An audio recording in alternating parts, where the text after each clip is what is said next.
Well, it begins. New signings. You ain't so tough with that bad boy tuck. I'ma get it how I'm living, I'ma walk the walk. Outline my lines, I rap through thought. Yo, people, what's happening? Welcome back to Football Therapy. That's right. With me, your host, Jan. I hope you're doing well. Genuinely, really do hope that. Welcome back to Chelsea News. Ladies, gentlemen, boys and girls, it's a new month. We are in the month of June. Transfers are coming. And apparently, Enzo Maresca is set to complete his first transfer as a Chelsea gaffer. I say Enzo, it's obviously the sporting directors and the hierarchy that have gone for this geezer. But he would have been consulted, Maresca, the new coach. And yeah, it's exciting times. Of course, we are referring to Tosin Adarabioyo. I'm going to break this down phonetically. Adarabioyo. That's why they just call them Tosin, ladies and gentlemen. We'll reflect on this free transfer from Fulham a little bit and talk about the defence. Of course, it's been such a big story, or a reiterated story from all journalists. Like, yeah, Chelsea going to go for a centre-back. Maybe two, but definitely one. An important centre-back. Now, Tosin, I think, could represent this important centre-back. We are going to talk about this. Profiles, who plays in, what you need to be able to do in Enzo Maresca's team, what Tosin is, who's going to be sacrificed, etc. So thanks for joining me as always. Really appreciate you guys coming back to the channel and hanging out with me, Jan, your friend. You're all my friends, viewers here, but the really special friends are the subscribers. So if you want to be a special friend, God, I sound like a pervert. Subscribe to the channel, hit the bell if you choose to become a pervert. Alright, okay, so thanks for joining me, thank you for subscribing and liking and commenting, yada yada yada. Tosin. Now, he's a centre-back that plays for Fulham that did not extend his contract with them because he understood by not re-signing there is opportunity for bigger and better things out there. Yeah, he had opportunities to sign with different clubs. Now, this is coming from, we know we've been looking at him, but loads of clubs have been looking at him.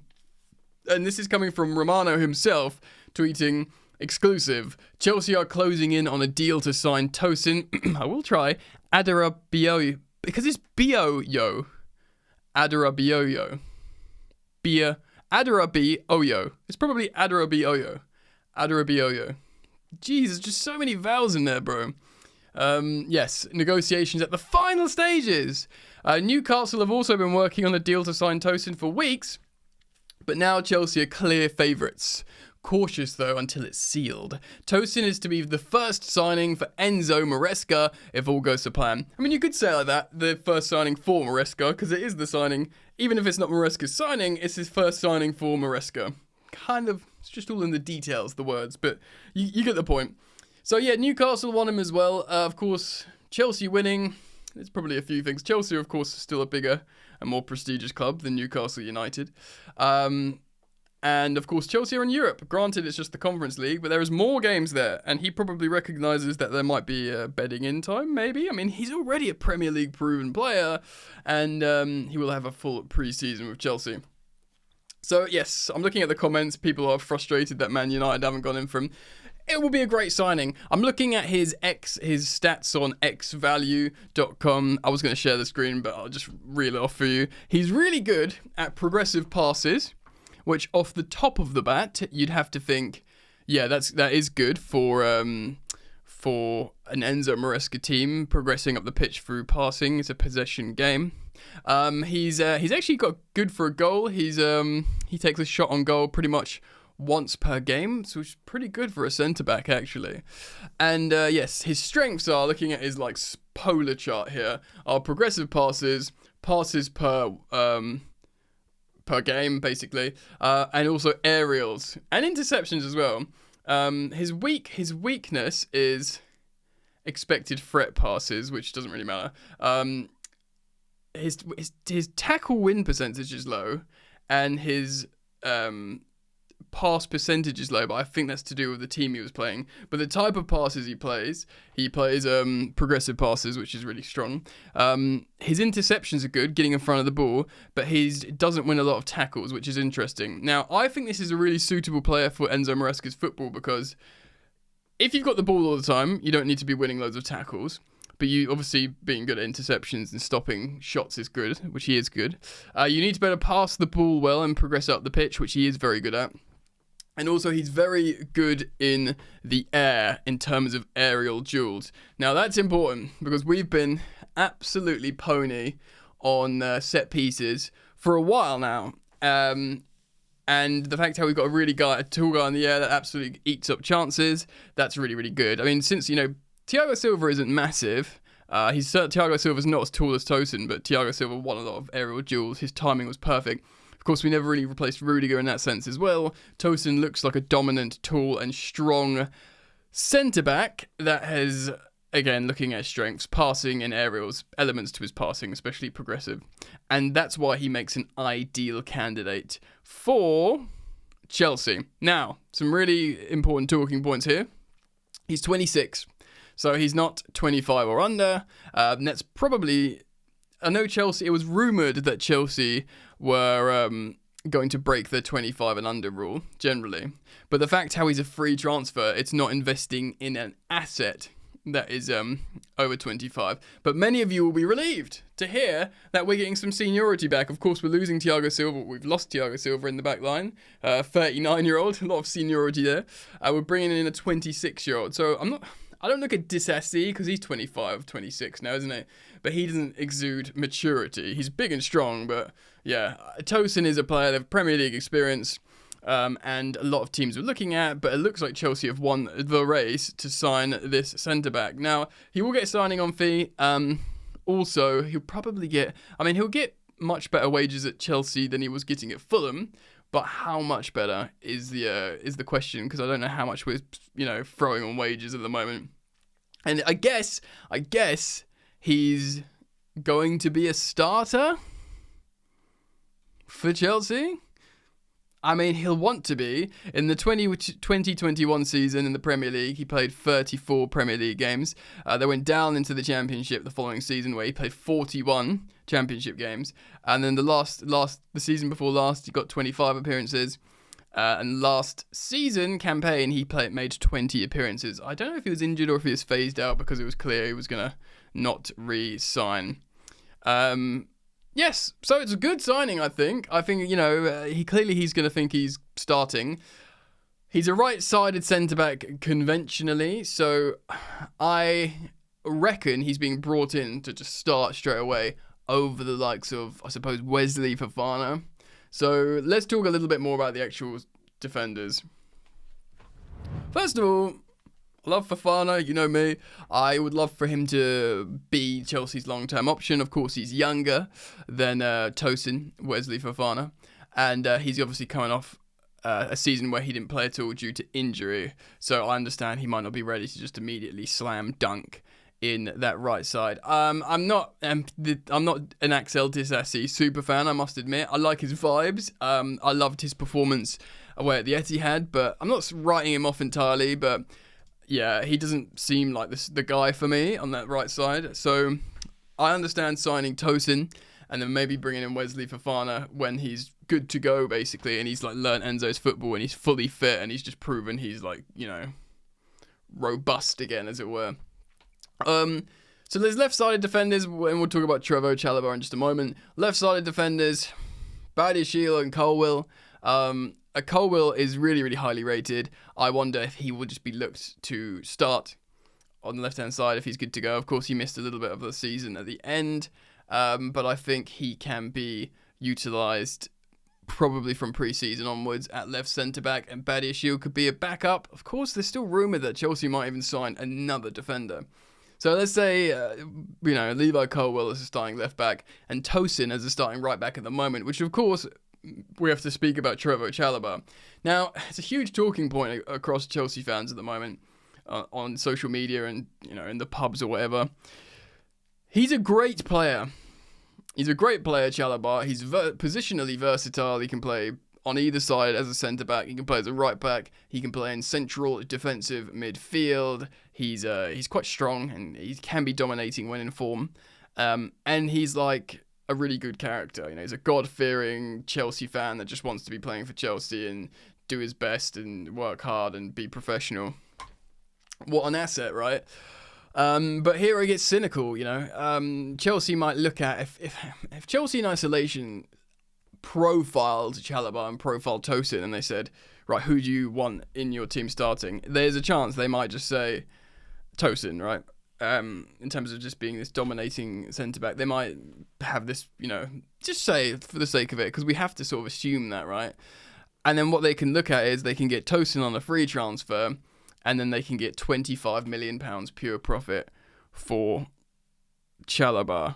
So on the books immediately, that's just £25 with no outlay for the boost in the year. And then, of course, you could look to sign a different player. Let's say you sign a £60 million player on a 7-year deal. You amortise that less than £10 million per year. And then you're still up from that 25 million. And then you've got two players in, a free transfer in Tosin and a £60 million player. And you're still up for this financial year just from selling Trevoh Chalobah. Do you understand? So, because Trevoh Chalobah is an immediate cash injection as a pure profit asset, and you can have the current financial year massively boosted, even if you sign a big profile player and a free transfer of Tosin. I hope I'm not butchering that explanation, but there's a reason why they're looking at that. Now, it's not necessarily done. Of course, the huge talking points around Gallagher and Trevoh Chalobah. First of all, we're going to get the 28 million for Lewis Hall from Newcastle this financial year. Ian Maatsen's a massive talking point at the moment. Of course, he's going to play in the Champions League final at time of recording this evening. And the reports are suggesting that Dortmund are going to go lowball Chelsea. They're going to sort of offer late 20s at 27 million, or 25, 26, 27 first million euros.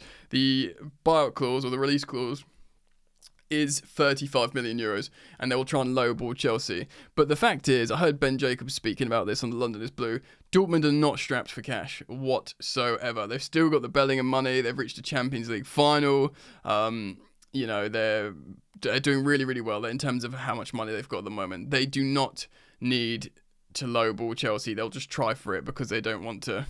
I had to double check, but I think 35 million might be their record signing, and then they don't necessarily want to do that on a young, loany fullback from Chelsea.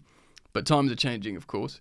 I'm not entirely sure. You can feel free to correct me in the comments if that's incorrect. But Chelsea, I think, will get over 30 million for Ian Maatsen. So there's lots of pure profit available there, and of course, in carrying on the pure profit train, of course, Armando Broja is definitely not going to be featuring for Chelsea anymore. It's a shame. He's a great player. We can reflect on that a little bit more deeply as and when a transfer happens. But, of course, Chelsea wanted silly money for him early doors, 50 million, then they dropped it to 40. I think it's a little bit more, 25 now, 25 million pounds for Armando Broja. But he retains interest from high-profile clubs, including, I think, like Milan and a couple in Wolves and West Ham are still interested. So, a lot of high-profile clubs still want him. I do think we'll get 25 million for him, maybe with a buyback clause or a sell-on clause as well, because if he does pop off in the Prem and, do what like Ollie Watkins is doing at the moment, then we'll look silly for selling him for so little, or Alexander Isak or whatever. So just in those three alone, Hall, Maatsen and Broja, if Chelsea sell all three and get those pure profit revenues, then maybe they'll think, actually, we're cool. So I just feel that they will sell Chalobah. Chalobah's been shop windowed for so long now. Out of the two of Chalobah and Gallagher, the more frustrating, I think, for Chelsea fans would be if Trevor's sold. And then, if Gallagher extends, there'll probably be like a compromise to the Chelsea fans. I do have concern because I love Gallagher. I don't want him to go anywhere. I think he's a great character and a good footballer and a very useful squad player and obviously a leader and massively like a good representative of Chelsea Football Club. He's all those things. He genuinely is all those things. But I do worry that, he was perfect for Pochettino and the way Poch wants to play. I'm not entirely sure that's going to be the case with Enzo Maresca. I'm not saying he's not technically gifted. I just don't think his strengths are necessarily in being like a metronomic player. I just wonder if this will be another easier reason for Chelsea to just be cold, heartless, and go with the raw data. And it might be for the greater good in their vision. Long term, they're like, right, we need to be good again. This is the best way to become good. It sucks. It's gonna, and they might be like, Chelsea fans will hate us for a while for doing it, but they'll see before the end. That might be their perspective. regardless, even if I subscribed to their idea, which I do sometimes, I still wouldn't sell Gallagher personally. I just trust him to be this kind of really useful player, and if you can put him on a new contract, you could just sort of trust him to be helpful and useful. And I do think, even if I don't think Gallagher's the most, like, I don't know, even if he won't be the most useful player, I mean, Gallagher's not playing for Real Madrid, do you know what I mean? He's just not. I do still think he'll get better. I still think, like, he's only, 24, 23? I do think he'll get better as well. I just keep him around because we need something, remnants of Chelsea and team and leadership and, and maybe, yeah. So, look, if I had to choose between Trevoh and Gallagher to be sold, I would choose Trevoh. And I think Trevoh has been our former centre-back lately as well. But you got to look forwards and you got to look at the plan, I guess. But, yeah, surely, if they sell Breuer, Maatsen, get the Hall money, and sell Trevoh as well, then surely that's enough pure profit for you, man. Especially because I can imagine, Lukaku would get sold. Chelsea would find a way to alleviate themselves with the Kepa and Ziyech wages, even if it's contract termination. Anyway, but it's begun. The transfers has begun, and it looks like, barring any, craziness, Tosin should be the first signing for Enzo Maresca. Let me know what you think, guys. Comment down below. I welcome your commentary as always. Thank you for subscribing, liking, hitting the bell, and all that good stuff. And as news pops off, I will, of course, try and react here first. So you're welcome to come back anytime, mate. All right, peace.